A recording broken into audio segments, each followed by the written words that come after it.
Scary Stories 3 More Tales to Chill Your Bones. Collected Folklore retold by Alvin Schwartz. Illustrated by Stephen Gamel. The Red Spot. While Ruth slept, a spider crawled across her face. It stopped for several minutes on her left cheek, then went on its way. "What is that red spot on my cheek?" she asked her mother the next morning. "It looks like a spider bite," her mother said. "It will go away, just don't scratch it." Soon, the small red spot grew into a small red boil. "Look at it now," Ruth said. "It's getting bigger. It's sore." "That sometimes happens," her mother said.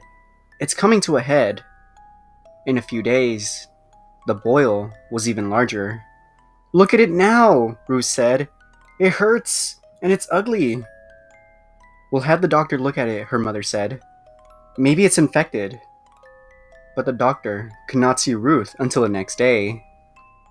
That night, Ruth took a hot bath. As she soaked herself, the boil burst. Out poured a swarm of tiny spiders from the eggs their mother had laid in her cheek. No thanks. Thursday nights, Jim worked as a stock boy in one of the malls out on the highway. By 8:30, he was usually finished and he drove home. But that night, Jim was one of the last to leave. By the time he got out to a huge parking lot, it was almost empty. The only sounds were cars in the distance and his footsteps on the pavement. Suddenly, a man stepped out of the shadows. "Hey, mister," he called in a low voice. He held out his right hand. Balanced on the palm was the long, thin blade of a knife. Jim stopped. "Nice, sharp knife," the man said softly. "Don't panic," Jim thought. The man stepped toward him. "Don't run," Jim told himself. "Nice, sharp knife," the man repeated. Give him what he wants, Jim thought. The man came closer. He held the knife up. "Cuts nice and easy," he said slowly. Jim waited. The man peered into his face. "Hey man, only $3. 2 for $5. Nice present for your mama." "No thanks," Jim said. "She's got one." And he ran for his car. The trouble. The events in this story took place in 1958 in a small white house in a suburb of New York City. The names of the people involved have been changed. Monday, February 3. Tom Lombardo and his sister Nancy had just come home from school. Tom was going on 13. Nancy was 14. They were talking to their mother in the living room when they heard a loud pop in the kitchen. It sounded like a cork had been pulled from a bottle of champagne. But it was nothing like that.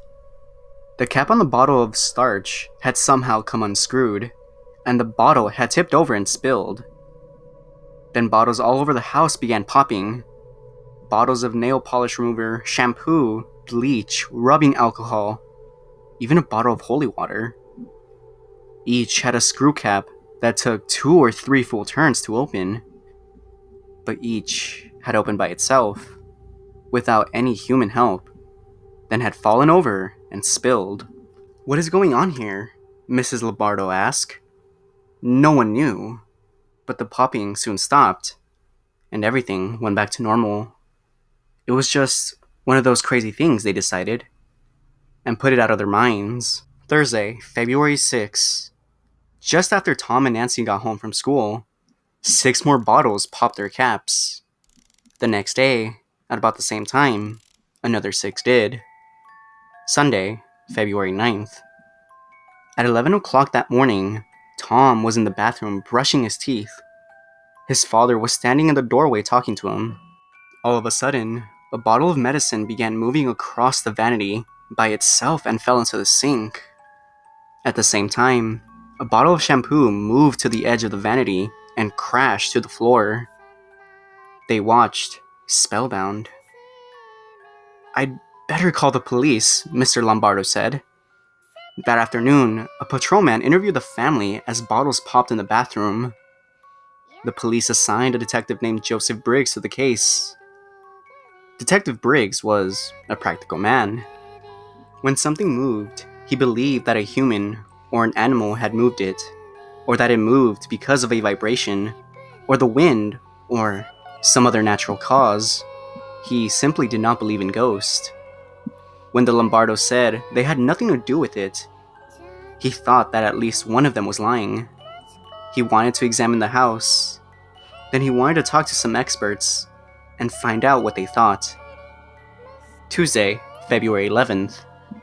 The bottle of holy water that had opened a week before opened a second time and spilled.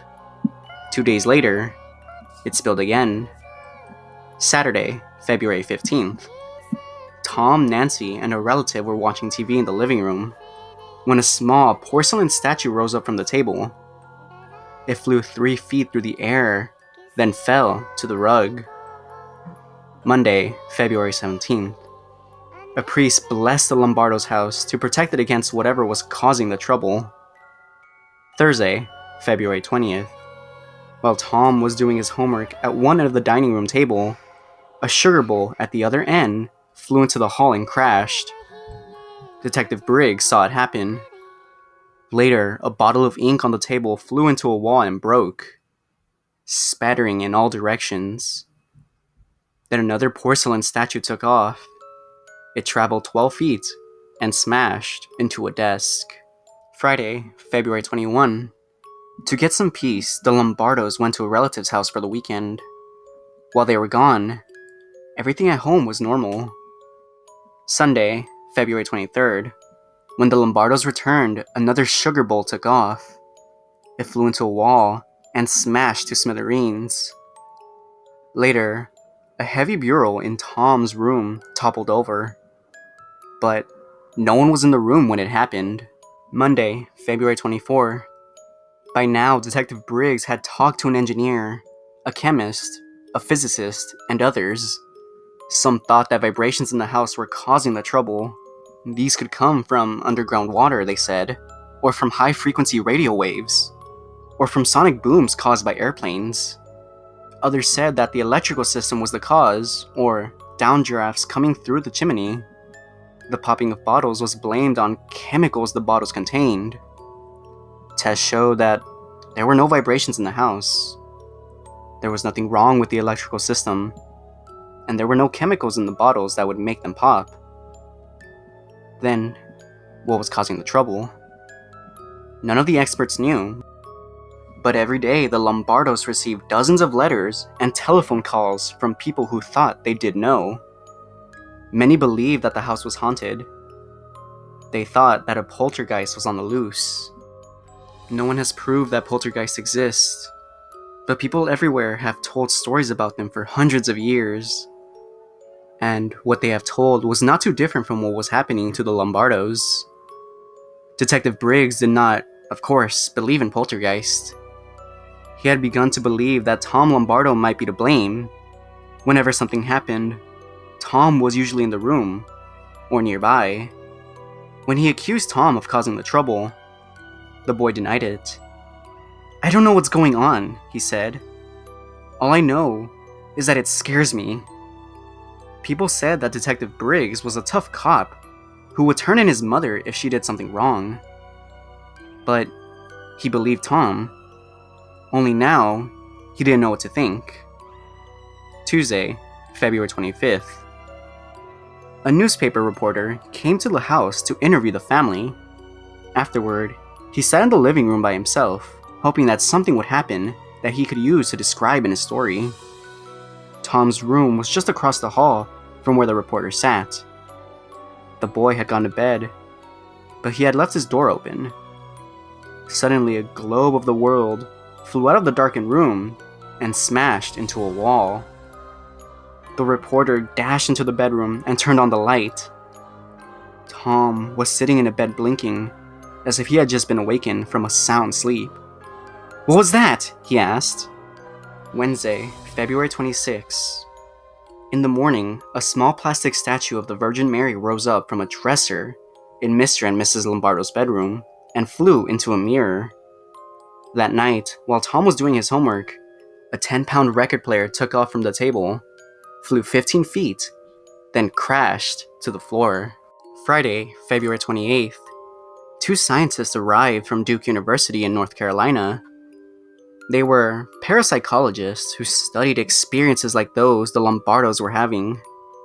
They spent several days talking to the family and examining the house, trying to understand what was going on and what was causing it. One night, a bottle of bleach popped its top, but that was all that happened during their visit. They did not tell the Lombardos about a theory they had that a poltergeist actually might be involved in such cases. According to this idea, poltergeists were not ghosts. They were normal teenagers. They had become so troubled by a problem that their emotions built up into a kind of vibration. Since it was taking place in their unconscious minds, they didn't even know what was happening. But the vibration somehow left their bodies and moved whatever it struck. It happened again and again until the problem had been solved. Scientists had given this strange power a name. They called it psychokinesis, the ability to move objects with mental power or mind over matter. No one knew if this really could happen or how to prove it, yet most reports of poltergeists did involve families with teenage children, and there were two teenagers in the Lombardo family. Monday, March 3rd. The parapsychologist said that they would prepare a report on what they had learned. The day after they left, the trouble returned with a vengeance. Tuesday, March 4th. In the afternoon, a bowl of flowers flew off the dining room table and smashed into a cupboard. Then a bottle of bleach jumped out of a cardboard box and popped its top. Then a bookcase filled with encyclopedias fell over and wedged itself between the radiator and the wall. Then a flashlight bulb on a table rose up and hit a wall 12 feet away. Finally, 4 knocks were heard coming from the kitchen when nobody was in that room. Wednesday, March 5th.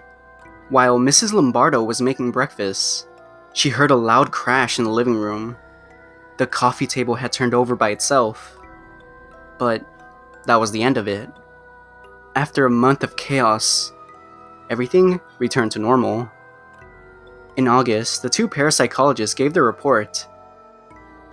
They decided that the Lombardos had not made up the story, nor had they imagined it. Their trouble had been real, but what had caused it? They said that no pranks or tricks were involved, nor was any magic. As the police had done, they also ruled out vibrations from underground water and other physical causes. The only explanation they could not rule out was the possibility that a teenage poltergeist had been at work, moving objects with mental power. They did not have enough evidence to prove it, but it was the only answer they had. If it was a poltergeist, they thought it was Tom. If they were right, if a normal boy like Tom had become a poltergeist, this also might happen to other teenagers. It might even happen to you.